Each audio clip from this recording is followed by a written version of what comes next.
The docking clamp released with a sound like a gunshot, and General Adeyemi grabbed the nearest handhold before her body had decided to. She held on for a moment, 3 heartbeats, maybe 4, while the time's Accord's promise times settled into its berth aboard the Veth Imperial Station, and then she let go and straightened her jacket.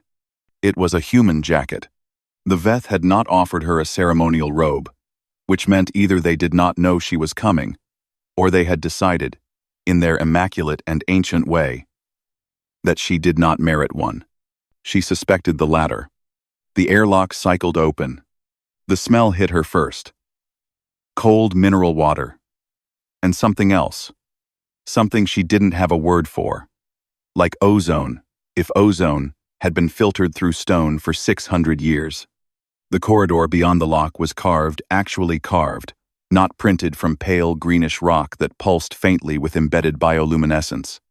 The ceiling was low enough that she had to duck, and this, she knew, was deliberate. Veth architecture tilted toward the floor. They built for the gravity they were born under. Heavy, close. A world that held its children tight.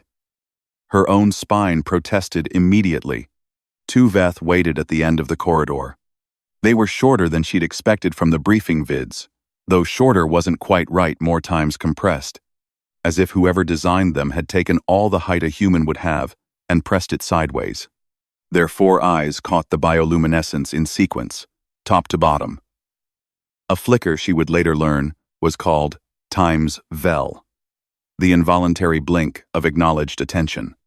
Their skin was the gray-green of deep-sea water. They wore no uniforms, but the markings across their collarbones told Adeyemi everything the uniforms would have said, if she could read them. She couldn't. That was why she was here. General Adeyemi, the one on the left, spoke. It's time's her. The briefing said Veth chose pronouns the way humans chose what to eat for breakfast. Situationally, her voice had a wet resonance to it, like sound produced in a larger chest than the one visible. You were expected on the 4th cycle of the quiet tide. This is the 7th. The docking clamp failed on approach, Adeyemi said. We had to reroute through the secondary berth. I apologize for the delay. Juam. A pause. Both pairs of eyes flickered Vel again, twice this time. Out of sync. Something passed between them that was not speech. The times Accord's promise times is a human vessel, the other Veth said. It was not a question. Yes. We were given to understand a diplomatic conveyance would be provided. This was the first test, Adeyemi understood. This was them watching her, the way you'd watch a strange animal that has wandered into your yard, with your hands at your sides, and your face very still. She had been in enough rooms like this to know that how she answered in the next 4 seconds would set the texture of the next 6 months. The Galactic Assembly provided a conveyance, she said. I chose my own ship. The times Accord's promise times has been in service for 31 years, and I know every sound she makes. I prefer to arrive in something I trust. The Vel flickered again. The Veth on the left times Mediary Essaveth. That was the title the briefing file had attached to her image, tilted her head by 4 degrees. It was not a human gesture and did not mean what it would mean on a human face, but Adeyemi filed it anyway. Follow, said Essaveth, and turned. The corridor descended. The gravity increased in small, almost imperceptible increments, a slow tightening around Adeyemi's ankles and knees that she would feel for the next 3 days as a deep, grinding ache in her lower back. She walked steadily. She would not limp in front of them. Later, in private, she would take the pain medication she'd packed for exactly this reason, and feel slightly smug about her own foresight. The chamber they brought her to was enormous, ceilinged so high she couldn't see the top of it. Bioluminescence fading into blue-dark distance overhead. A feeling like standing at the bottom of an ocean trench and looking up.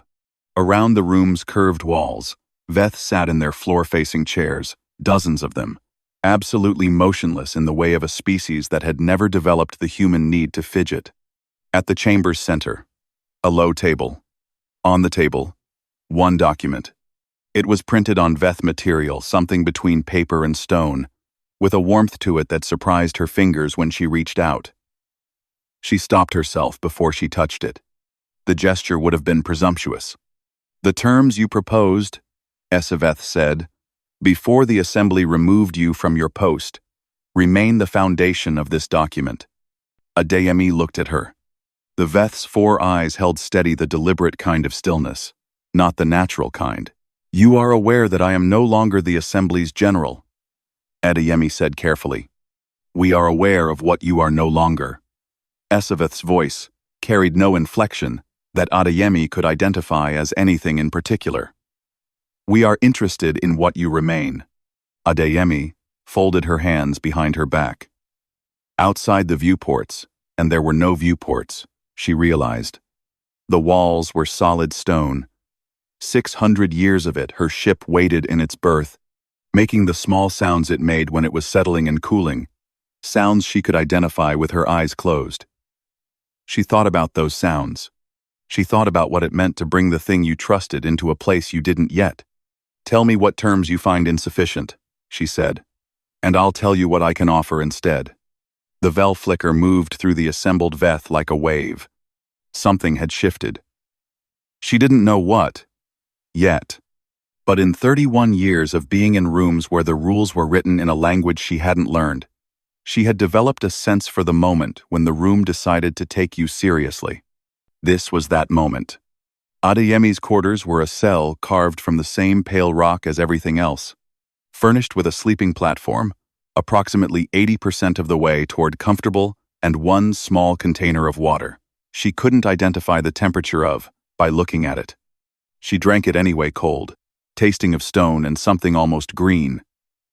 Something growing, and sat on the platform's edge and opened her case. Her aide, Flores, had packed it for her with characteristic thoroughness.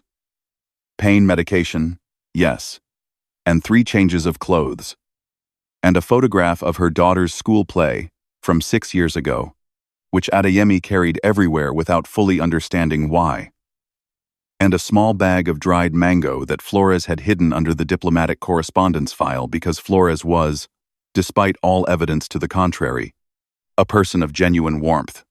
She ate a piece of mango. It was aggressively sweet in the mineral cold air.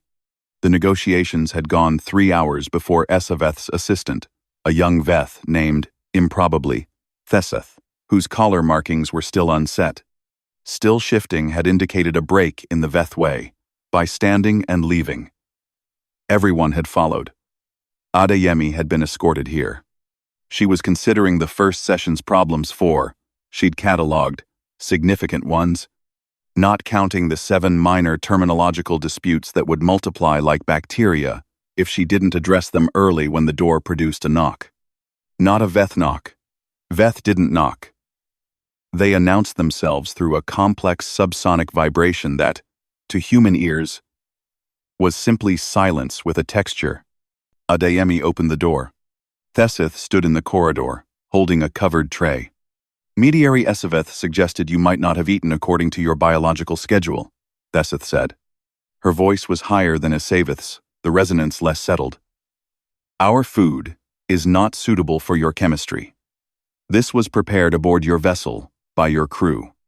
Adeyemi looked at the tray. She looked at Thesseth. The young Veth's eyes were moving, not Vel, not the formal flicker, but something quicker and smaller. And it took Adeyemi a moment to identify it as the visual equivalent of the thing humans did with their hands when they were nervous. "Thank you," Adeyemi said. Do you have time to sit for a moment? I have questions about the corridor markings that I don't want to ask in session." Thesseth's eyes stilled. "The markings are not traditionally explained to," she began. "I know," Adeyemi said. "I'm not asking you to explain them. I'm asking whether you'd be willing to. There's a difference." She held the door open. "I also have dried mango." The silence lasted long enough that Adeyemi genuinely believed Thesseth would refuse.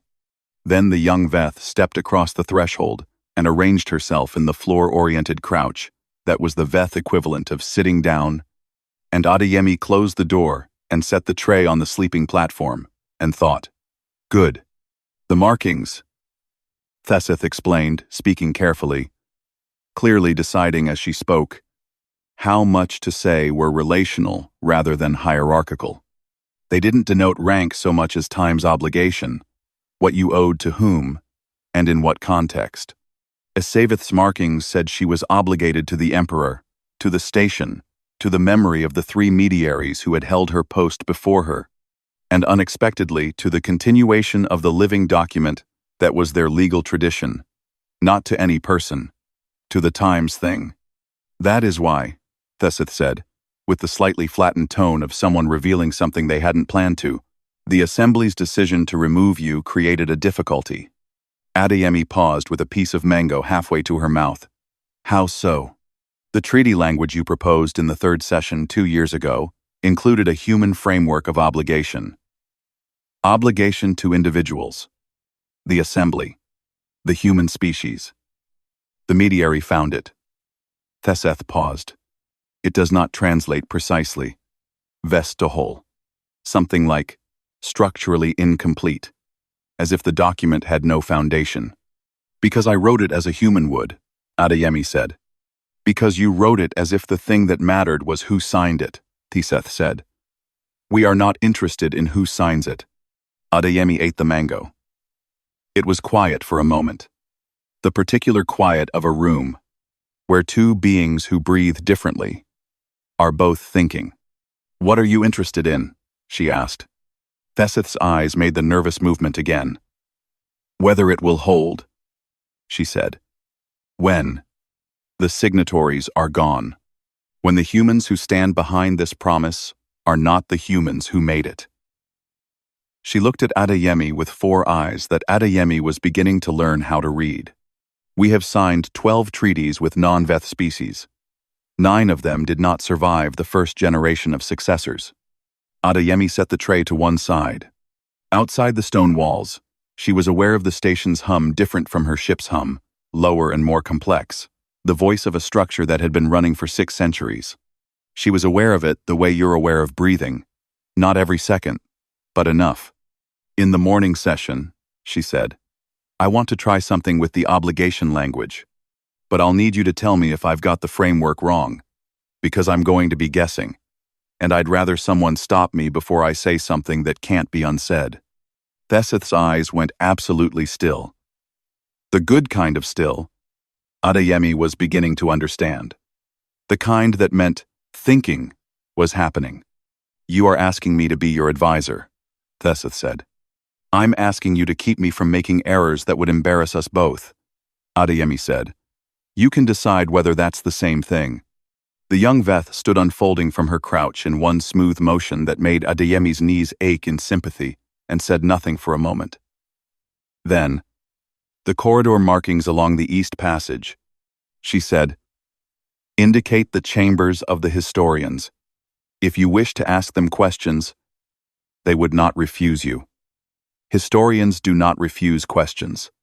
It is considered," another pause, "Vez to Hall. Structurally incomplete." She left. Adeyemi sat for a moment with the empty tray and thought about obligation and completeness and the 9 treaties that hadn't survived and the 3 that had, and what the difference might be. Then she went to find the historians. The crisis announced itself at the 7th hour of the morning session in the form of an aide who entered the negotiating chamber, bent to Essaveth's ear, and spoke in subsonic Veth that Adeyemi felt as a vibration in her back teeth. Essaveth did not visibly react. This, Adeyemi had learned in the past 4 days, was not a good sign. The Veth showed distress through a reduction in visible response, which was the biological opposite of most species Adeyemi had negotiated with. And the effect was deeply unsettling. The more alarmed Essaveth was, the more still she became. She was, currently, absolutely motionless. "Something has happened," Adeyemi said. She did not make it a question. "The Emperor's Third Council has requested a formal review of these proceedings." Essaveth's voice was level. He disputes the legitimacy of your mandate. Adeyemi had known this was coming. She had known it since the assembly had stripped her rank and handed her a civilian diplomatic designation that meant, in practical terms, that she was allowed to be in this room but had no binding authority to commit to anything, which was the diplomatic equivalent of inviting someone to dinner and then explaining they would not actually be eating. What she had not known was how quickly he would move. On what grounds? She asked, though she knew. You carry no formal commission. The Assembly has not ratified your presence here. Under the terms of the Third Protocol of Recognized Intermediaries, Essaveth stopped. An almost imperceptible flicker. He argues that anything agreed here is non-binding, that we would be negotiating with a private citizen. The assembled Veth were all doing the stillness. The room felt like the inside of a held breath. Adeyemi looked at the document on the central table. It was thicker now than it had been on the first day. 4 days of work. The obligation language, restructured around the Veth concept of times. Verith times, not what you owe to a person, but what a thing owes to itself, to its own continuation. Thesseth had corrected her framework twice and improved it 3 times. The historians had given her 2 frameworks she hadn't considered. The document was, she believed, actually good now. Better than what she'd written 2 years ago. Built to last. She stood. I need 1 hour, she said. I'd like to use the communications array in the Eastern Passage. The review proceeding has already been filed, Essaveth said. The Council's office will have received our acknowledgement this morning. I'm not going to contest the review, Adeyemi said. I'm going to call my daughter. The Vel moved through the room, not the deliberate diplomatic flicker, something else, something unguarded. You're Thesseth. Behind and to the left, almost spoke. Stopped. She's 23, Adeyemi said. She's a water systems engineer on Meridian Station. She finds treaty negotiations incomprehensible and says so with great regularity. She picked up the document from the table carefully, both hands, and set it in front of Essaveth. I'd like to show you something in here before I make that call, if you have 5 minutes. Essaveth looked at the document. At Adeyemi. At the document. 5 minutes, she said. Adeyemi turned to the section she'd been carrying in the back of her mind since the second night, the section she'd rebuilt 4 times from first principles because the historians had said, with gentle academic precision, that every failed treaty they'd studied had failed at exactly this point. This clause, she said. The succession clause. I wrote it to the river. Thesseth made a small, caught sound. You know that phrase. The oldest historian told me, a river doesn't care about the banks, Adeyemi said. It only cares about flowing. If you write the obligation into the banks, into the specific governments, the specific leaders, the assembly, the emperor, then, when the banks change, the river stops. She ran her finger along the clause. So I tried to write the obligation into the river, into the thing itself, the state of not war, the continuation of exchange. The treaty isn't between the assembly and the empire. It's between the idea that beings who breathe different air can still share a table, and the idea that they will keep doing so after everyone in this room is gone. Essaveth was absolutely still. Adeyemi waited. Through the stone walls, impossibly, she could hear nothing, no ship hum, no station hum, just the breath of rock that had been holding its shape for 600 years. This is why, Essaveth said slowly, you were removed from your post. Partly. Adeyemi set the document down. Partly it was because I kept asking for more time when the assembly wanted a signature. And partly it was because a treaty this durable doesn't serve the political interests of people who need to be re-elected. A peace that lasts 900 years doesn't need anyone tending it. Politicians find that inconvenient. Essaveth looked at the document for a very long time. Make your call, she said finally. 1 hour. Then we will discuss the succession clause. Adeyemi was at the door when Essaveth spoke again. "The council's review," she said. "It will be difficult to resolve." "I know," Adeyemi said.